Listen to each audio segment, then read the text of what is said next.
Picture this. You walk past a bakery and suddenly you're starving. You weren't even thinking about food 2 minutes ago. But now those warm, buttery aromas of fresh bread make you want to buy an entire loaf and call it dinner. That, my friend, isn't hunger. It's your brain being expertly scammed by your nose. Yep, smell can make you think food tastes better, even when it doesn't. And today we're finding out why your favorite meals might owe their flavor to your nostrils, not your taste buds. So take a deep breath, preferably not near the garbage, because this is how smells trick you into thinking food tastes better. Right here on History of Food.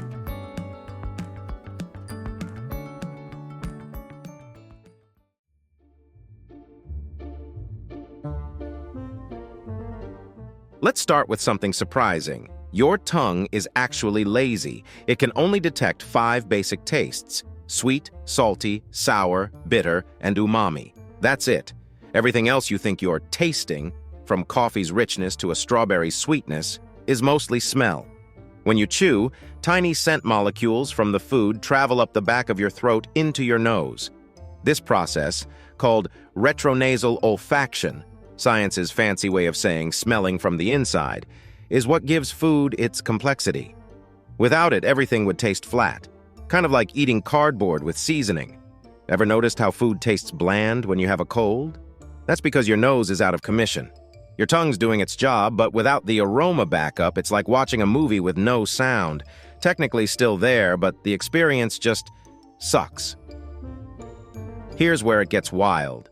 Your brain doesn't actually separate taste and smell. It combines them into one single sensation called flavor. Neuroscientists found that when you eat, your brain's olfactory and gustatory systems light up together, like a tag team. So when you say, this pizza tastes amazing, what you really mean is, this pizza smells amazing, while also touching my tongue. It's a full-on illusion, one your brain doesn't bother to correct because it's too busy enjoying itself. Essentially, your nose is the unsung hero of every good meal, and your taste buds are just along for the ride. But smell doesn't just enhance flavor, it can create it out of thin air. In one famous experiment, scientists gave people colorless, odorless liquids and told them they were different fruit flavors. Participants swore they tasted strawberries, apples, even cherries, all because they were smelling faint, fruity scents at the same time. The brain is easily fooled. When your nose picks up a familiar smell, it primes your taste buds to expect a certain flavor, and your brain just fills in the blanks. That's why artificial flavors can get away with tricking you. Your brain doesn't care if it's real vanilla or lab-made vanillin. If it smells close enough, it's good enough. Basically, your nose is that friend who shows up uninvited but somehow makes the party way better. Now here's where things get sneaky. Companies know this, and they use it to make you crave stuff you didn't even want. Supermarkets, for example, often pump the smell of fresh bread or roasted coffee near entrances. It's not because they're kind, it's because scent triggers appetite. When you smell something comforting, your brain releases dopamine, the feel-good chemical that says, "Yes, please, I'll take 2 pastries." Fast food chains play the same game. Ever notice how the smell of French fries hits you before you even reach the counter? That's by design. Grease, salt, and fried aromas travel fast. It's fast food's invisible advertisement. And perfume companies? Some even experiment with food scents to sell products, like chocolate-scented lotions or vanilla perfumes, because we subconsciously link those smells to warmth, comfort, and pleasure. It's psychological flavor marketing. Your nose is getting hustled, and your wallet follows. But there's another layer: emotion. Smell is directly tied to the brain's limbic system, which handles memory and emotion. That's why the smell of your grandma's adobo or your mom's cookies can instantly transport you back in time. You don't just remember the flavor, you relive the entire experience. The kitchen sounds, the laughter, the comfort. Scientists call this the Proust effect, named after the writer Marcel Proust, who famously recalled childhood memories just from the smell of tea and Madeleine cake.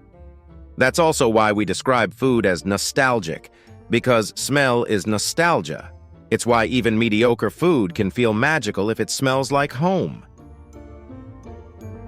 Ever wonder why some smells make you instantly hungry?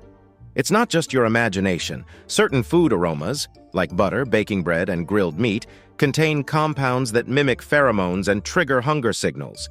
They literally activate the brain's reward centers, convincing you that you need food now.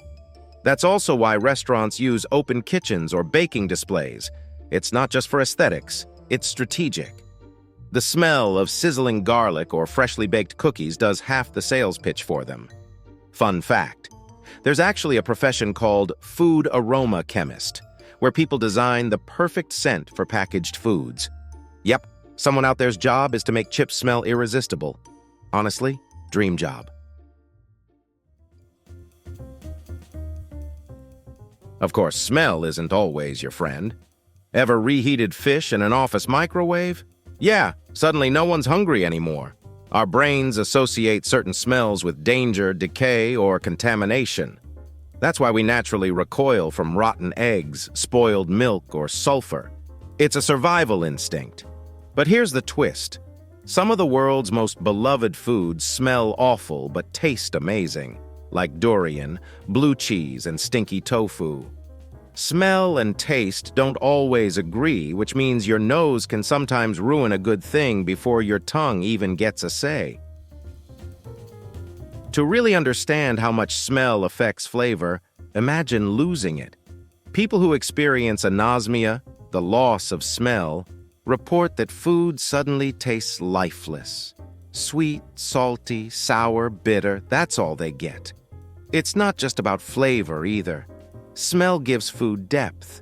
Without it, coffee tastes like hot water, chocolate like wax, and wine like purple sadness.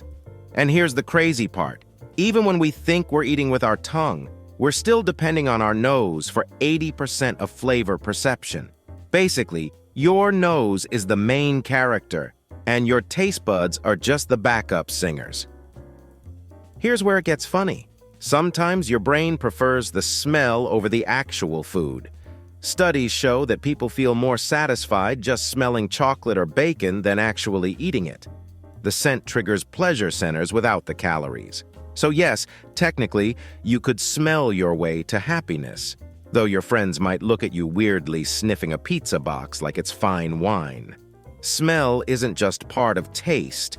It's the puppeteer behind the curtain, making you crave, savor, and remember every bite. So next time you think something tastes amazing, thank your nose. It's been doing all the heavy lifting. From bakeries that lure you into grandma's kitchen that feels like a time machine, smell is the real secret ingredient behind flavor. But here's the twist. Those same smells can trick, tempt, and manipulate you, sometimes right into the snack aisle. So follow your nose, just don't let it do the grocery shopping. If you enjoyed this video, please check out our other bingeable channels. Thank you for watching. If you have suggestions for our next video, feel free to share them in the comments below. We'll be sure to give you an acknowledgement for your contribution.